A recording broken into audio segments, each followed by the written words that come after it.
Chargé à Coco TV.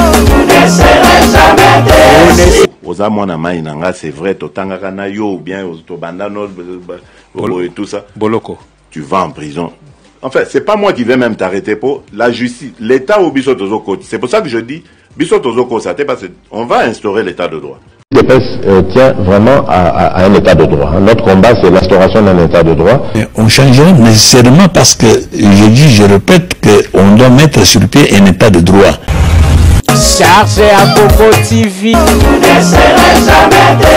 Bienvenue à tout le monde, c'est votre émission Le Peuple Gagne Toujours. Nous sommes aujourd'hui jeudi 25 juin 2020. Un grand plaisir de vous retrouver dans votre chaîne YouTube, bien évidemment, Charge à Congo Télévision, pour analyser Le Peuple Gagne Toujours.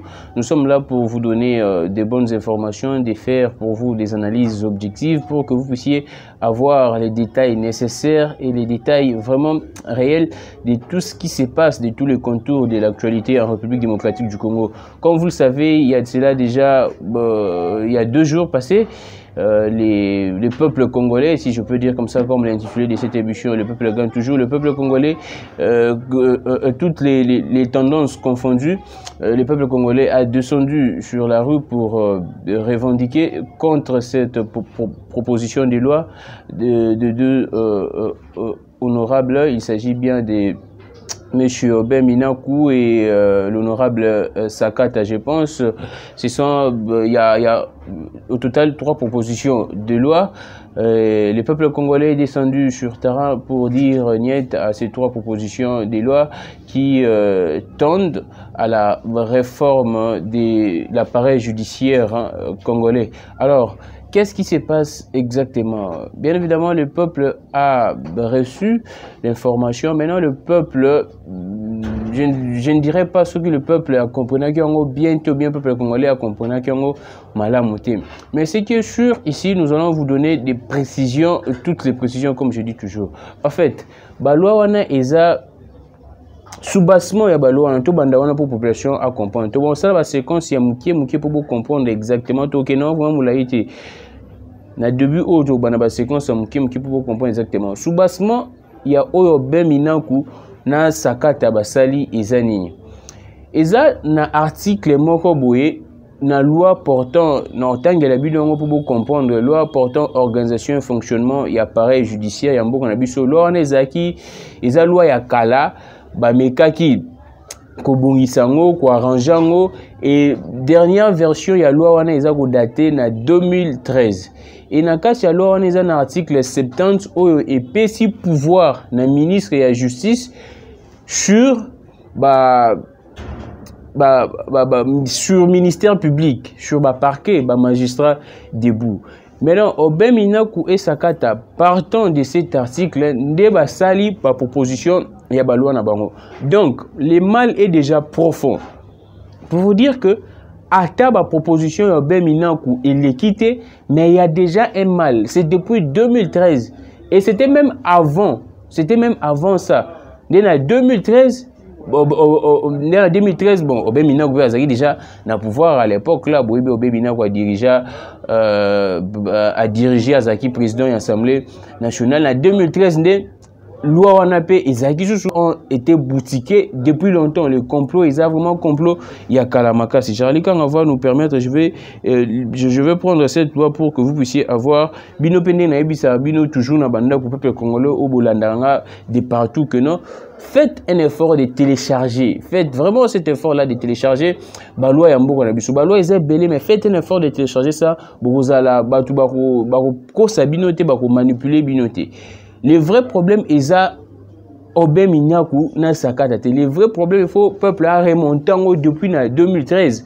Il faut parlementaire comment est-ce qu'ils peuvent en tout cas quoi ils sa même disposition parce que disposition ils a vraiment que violer auto bien principe il y a séparation il y a pouvoir au Montesquieu na livre un esprit de loi alobela. Tout en à disposition, on a la loi organique numéro 13/011B du 11 avril 2013 portant organisation, fonctionnement et compétences des juridictions de l'ordre judiciaire.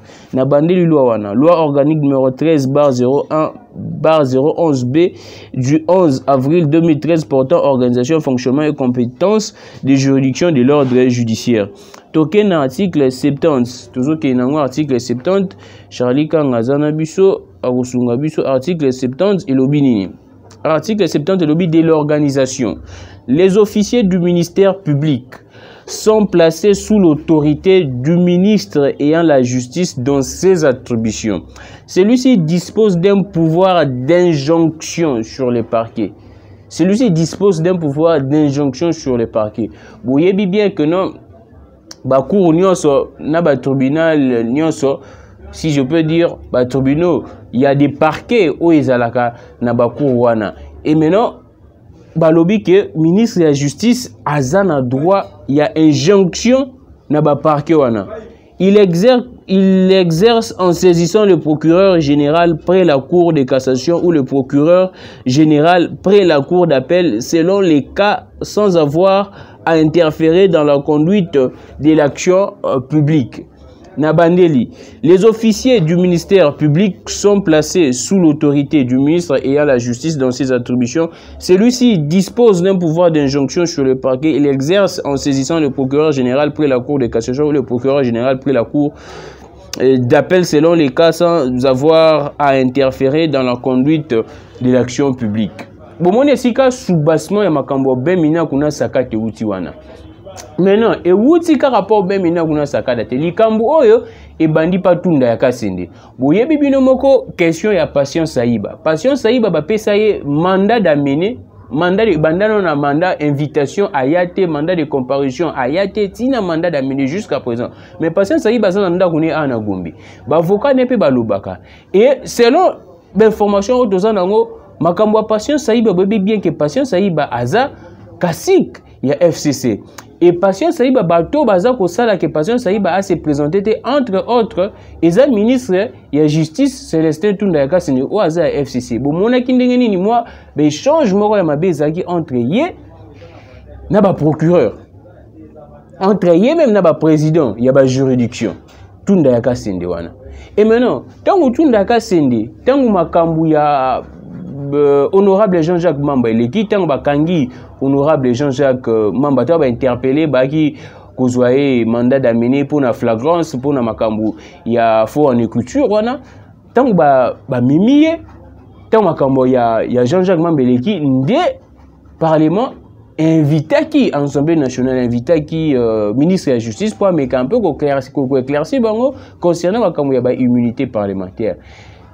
Et Zaki de jour wana au ministre de la justice abandaki koloba makambu abandaki ko soulever makambu ya article oyo et bandaki nde on article 70 oyo ya loi onansi kotengela bino ya wana sikoyo tellement za mutu ya FCC obe mina ku batu ya FCC na sakata e misusu wana nde tango bayoki likambo wana balobi non il faut maintenant to essayer un peu kolobela likambo wana to la musango parce que loi wana ezalaki nango. Je vous le dis sincèrement, loi yobe minaku oyo bazo sala oyo nalandi yobe minaku alobi bazo linga ba effectivement ba déterminer pouvoir et injonction. Pouvoir entre pouvoir et injonction, na pouvoir et interférence. Qu'est-ce qui est plus grave? C'est les pouvoirs et injonction parce que injonction c'est un ordre. Muto appelle ça ben injonction. Donc, aux autres dépendent vraiment naïe. Mais interférence, c'est ça, tu peux aussi, en tout cas, le récuser. Par rapport à injonction, injonction, il n'y a pas moyen de récuser. Mais loi où il y a le pouvoir d'injonction. Nasuka bien interférer dans l'action publique, c'est autre chose. Interférer dans l'action publique, c'est ça que l'action publique, c'est ça, parce que l'andela moutou, bien, c'est balancer information, instruction, ministre de la justice, c'est ça, l'obstacle. On a baboyi. Mais injonction, où bazo l'obélawana, Yangwana Obemina Koutan les cap en Top Congo, il avait dit injonction positive, si je peux dire comme ça. Ben, injonction positive ou bien négative, je ne sais pas, ça dépend vraiment du contexte. Mais c'est que sûr, loi wana ezalaki déjà ntango Célestin Tunda Yakasende tellement boyebi makambo ya Patience Ayiba na makambo ya kasi mosusu ya FCC Patient et plutôt Tunda Yakasende azolinga ablokaka makambo wana asalaka moi à se constituer na moi obstacle pour na action judiciaire wana nde siko ta na parlement ayé ko soulever article en disposition na pour ba parlementaire ba mekambe kolobela likambo wana pour jouer vraiment ba tout ba yebango pour que asala opérer makambo na bien. C'est ça ya wana vraiment nde eza point obscur ya proposition ya loi ya bemina kuna sakata. Et wuti pas Tunda Yakasende. Boyebi Tunda Yakasende akoma iko interférer, akoma ko pesa même ko tuna ben injonction. Bon mona kinti ndenge nini président ya cour constitutionnelle a répondu que kutango alien qui a visité ba juridiction nyoso ndenge pesa ki be change wana. Maintenant tellement mona ki que non bazo ko récuser ndete en kenya parlement lingi ko ba parlement ba lobelango pour que mututu azwango. Pour que article wana bena e mateko masuko e koma vraiment elonga kaka article na kati ya loi on comme siko loi mobimba ba meka kolobela ngo pas soubassement nango donc ba bendi yango na article 70 on comme loi mobimba pour que ye asala opération na tengebelo ba kaya Patience Ayiba na tengebelo makambo belé ba kasi kebele ya FCC o Tunda Yakasende il semblerait na que non conditionnel protégé yangwana mais c'est qui est sûr proposition oyo be mina kuna sakata ata basali en côté mais il y a déjà un article, il y a déjà une disposition à loi. Donc le peuple doit se réveiller, comme je dis toujours, le peuple gagne toujours, le peuple doit se réveiller maintenant pour que bah remonter la loi en 2013. Parce que c'est one des sous-bassements, one des sources. Oh ben mino balinga basa ezana encore robinet. Mais source eza oyo ezana loi il y a 2013. Il y a one alinga kina sur na bino, ni expliquer bino makamune nini et kini na mboko. Et moi, comme je dis toujours, j'aime la spontanéité à militant, il y a eu des pestes. Bien que na au événement au batwa sangana ki lobe zaika ba militant il y a eu des pestes ba bazolo ba militant il y a eu des pestes mais zakina batwa la muka batu tout bazaki peuple congolais en général. Moi j'ai vu tout le monde a batu baza batu ya la muka ba côté makambona et concernant le peuple congolais en général. Et on va y aller plus loin. La Constitution, dans son article 149, il obéit séparation à pouvoir. Et si Kamorote Constitution, il obéit que non, ministre de la Justice, Constitution, il y a une loi mère nabiso, il y a une loi fondamentale nabiso. Constitution, si Kamorote na disposition, il obéit que non, ministre de la Justice, ministre de la Justice, asa chef et appareil judiciaire. Non, c'est faux. Il pourrait être chef en termes sur le plan administratif, mais pas vraiment sur le plan technique, sur le plan administratif. C'est-à-dire que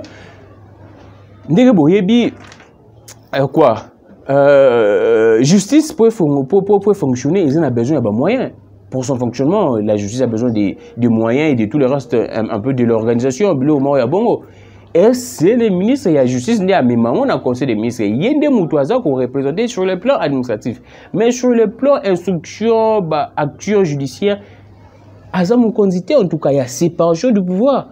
Le ministre de la Justice est un exécutif. L'article 149 n'obtient la binon, en tout cas, parce que Batouazo, Charlie Kang va nous permettre de lire ça. Dans les deux dispositions, article 70, article 149, il y a Constitution. C'est le peuple congolais seul qui doit sauver Mboka Oyo. Makambo Beminaku Oyo, il y a déjà une loi, un article dans une loi Oyo déjà ba promulgango. Na tangeli bino loi. Donc à tabo bloqué proposition yobe ba proposition yobe Minaku wana, il y a déjà un article Oyo ministre de la Justice Robanda pour s'appuyer dans. Donc le peuple congolais doit se réveiller pour cet article-là.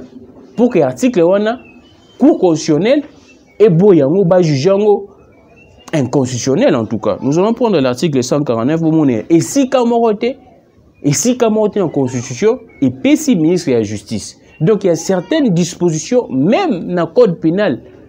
Il y a certaines dispositions où ils ont à l'encontre du code pénal avant la constitution en 2006. Même loi où portant organisation et appareil judiciaire. Ezaki avant la constitution en 2006, bien que version en 2013, la disposition est éthique là.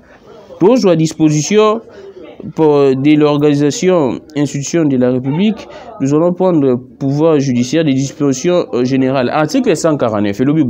Le pouvoir judiciaire est indépendant du pouvoir législatif et du pouvoir exécutif. Il est dévolu aux cours et tribunaux qui sont la Cour constitutionnelle, la Cour de cassation, le Conseil d'État, la Haute Cour militaire, ainsi que les cours et tribunaux civils et militaires. La justice est rendue sur l'ensemble du territoire national au nom du peuple. Les arrêts et les jugements ainsi que les ordonnances de cours et tribunaux sont exécutés au nom du président de la République. Il ne peut être créé des tribunaux extraordinaires ou d'exception sous quelque dénomination que ce soit. La loi peut créer des juridictions spécialisées. Le pouvoir judiciaire dispose d'un budget élaboré par le Conseil supérieur de la magistrature et transmis au gouvernement pour être inscrit dans le budget général de l'État. Le premier président de la Cour de cassation en est l'ordonnateur. Il est assisté par les secrétariats permanents du Conseil de la magistrature. On peut aller même plus loin. Le Conseil supérieur, parce que le Conseil supérieur de la magistrature est l'organe de gestion du pouvoir judiciaire. Le Conseil de la magistrature est composé de Tangi. Au ben maintenant qu'on avancer, raison c'est que non, tokomi comme na gouvernement de juges ou toujours bien la république des juges mais ça gouvernement de juges là c'est à retenir ils a vraiment république des juges c'est un gouvernement de juges. C'est-à-dire quoi na gouvernement de juges juge comme komi mona bazo sala makambu o eza selon ba loi te mais tellement baza na pouvoir wana ya ko rendre ba ré ko sala ko rendre ba verdict ba comment siko ko extrapoler ko bima même ni banda mi boko ba benga pouvoir gouvernement des juges. Maintenant ben mina ko s'appuyer na ngwa lobi que non apparemment de makambu mo kende to risque to mabongo il faut maintenant qui est ba meka un peu ko discipliner ceux qui ba juge ba tambol mabe ou bien ba magistrat debout ba sali instruction moko mabe ba lancer instruction judiciaire moko mabe ministre de la justice a réprimé bango, c'est-à-dire que à saisir selon esprit na bango de na lundi Obe Minaku ministre de la justice a saisi le Conseil supérieur de la magistrature. Mais le Conseil supérieur de la magistrature est déjà là. Bazwa kambongo pona ngo. Eza musana bango, eza mutu moko te ayawana aibisa bango que non il y a tel magistrat non. Ils ont la commission de discipline dans le Conseil supérieur de la magistrature où il a un acte nyonso ba magistrat debout ba salaka ba juge ba salaka so ba moni qu'ils ont au-delà et ba prérogative na bango bana besoin mututé ayebisa bango bana besoin ministre de la justice te aussi longtemps que ministre de la justice azawana kaka. Sur le plan technique, je vous ai dit que le ministre de la Justice n'est pas concerné, en tout cas. Il est de l'exécutif. Et l'exécutif, c'est l'administration. Le ministre de la Justice, Azawana, pour la comment est-ce que l'administration de la justice est il y a moyen de faire un fonctionnement pour il fait un peu le pont entre le premier ministre et l'appareil judiciaire en termes de fonctionnement, c'est-à-dire qu'en termes de besoins, de moyens, tout le reste. Mais tout eux sont chargés à punir, à contrôler les conseils supérieurs de la magistrature. Il y a toute une commission. Ceux qui sont la moussa na bango, bien té. En tout cas, vous allez interpeller. Vous allez interpeller en tout cas. Mais ce n'est pas au ministre de la Justice, à banda rotala. Ministre de la Justice, azana misale belé, ya ko sala. Il faut tala comment est-ce que ba prisonnier ba condition baza ko vivre nango. Bacha moyen musale belé so ki na prison makala prison ezalaka prison makala ça pour 1500 personnes. Aujourd'hui il y a plus de 10 000 personnes là-bas, 15 000 même au-delà. Ba prison na biso ezandeni, ils ont entretenu ndeni. Là tout ndaka sindi ne voit pas. Yazo mona kaka cha injonction et injonction na pour na batu na ye ba kasigna FCC entre autres surtout les cas ya Passion Saïba. Il y a Passion Saïba, il y a Albert Yuma. Ba kasigna bon FCC boyoka ki Ramazani Shadara lobaki ke non. Soki bomeki na Albert Yuma bako paralyser mboka. Et tout na kasende alingi sikoyo batu baye bango ye bana que non, il peut en tout cas à sa injonction de l'appareil judiciaire. Il y a un épisode qui ata pour la proposition ya loi obi abe mina ko wana isimbité, mais du moins il y a déjà une disposition, il faut peuple congolais à la mouka ba député il y a UDPS ba député à la mouka oyo baza na parlement basangana bakende na cour constitutionnelle après ça une interprétation ou soit à juger ce qui disposition wana ya loi wana isa constitutionnel ou bien inconstitutionnel et je le crois bien cour constitutionnelle ou bien inconstitutionnel. Donc il y a un linga qui n'a même n'expliqué bino et moi je vous dis toujours moni l'habitant ba manifestation et salami ba tout ba manifestation salami zaka bna bisino zaka ba tout ya eu des PST il y a KHT zana ba tout la muka tout moni FCC et lobby que non UDPS les ici lobby et puis ba qui est plus grave ba qui dit na souka ba lo ba que non bango baza prêt pour la rupture il y a coalition baza prêt pour la cohabitation. Mais c'est ce que nous voulons, le peuple veut. C'est ce que la base veut. Mais à ma habité, si je peux dire comme ça, Mawanangi Zakaka, le président de la République a réagi, il semble être toujours favorable dans la coalition. Parce que quand FCC réagit, il oublie que non, Monique, Makamuzo Tambola Sousté, IDPS cache déjà, à qui au-delà, a violé déjà accord dans la coalition, ils sont en tout cas prêts pour la cohabitation. Et tout le monde réaction, la président de la République a condamné, effectivement, tout condamné, bien, calciné, mais en tout cas, c'est la mobilisation sous Kakaka. Bon, ouais, c'est dans plusieurs pays, ça se passe comme ça. Donc, ils ont le côté où tout le blé, tout le monde, ça se passe toujours comme ça. Et quand vous faites des histoires, tant que vous avez vous violé, vous avez baby sa coutou. Ba vie à battu, vous avez hypothéqué ba venir à battu, ba génération à battu, ba génération future à battu. Vous pensez que peuple se connaissant au marché à respecter bino? Non, ce n'est pas ça. Ce n'est pas ça en tout cas. Et le président de la République semble à décevoir pour n'anga non le bon. Et tout le monde écoute ba conduire à IDPS ba wangani na ba militant ba ba biki ba ba pesa qui mot d'ordre. Mais quand vous dites que non, ceux qui FCC continue bon autorise ba militant biso ba kita. C'est implicitement demandé aux militants de descendre. C'est la politique. On sait comment est-ce que les déclarations politiques se font. Mais quand il y a eu des PES, bango moko kutu, bawangani ba militant na bango.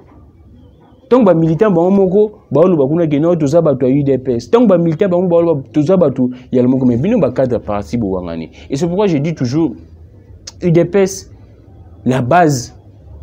J'ai beaucoup de respect dans la base de l'UDPS, mais apparemment les cadres de l'UDPS nous déçoivent. Kaboun, Abisabiso Bato va traiter FCC, Barolinga, coalition Panzana Baza contre le mandat du président Félix. Bato va traiter FCC Mabé Baza Babandoki.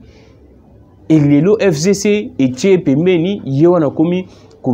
Côté de balanga jabongo et tout moni Kabou a se rétracté à wangani ba militant il y a eu des c'est ça qui passe et le président de la République a parlé moi en tout cas j'ai senti na moni qui n'a dessus le président de la République il semble encore être favorable dans la coalition si longtemps peuple déjà a sali choix na ya cohabitation le peuple les présidents de la République ont le qui na makamala muka loba que non au nom de la base mais au nom de la base a sali choix na ya azoboya coalition ou cohabitation, j'ai toujours dit ça.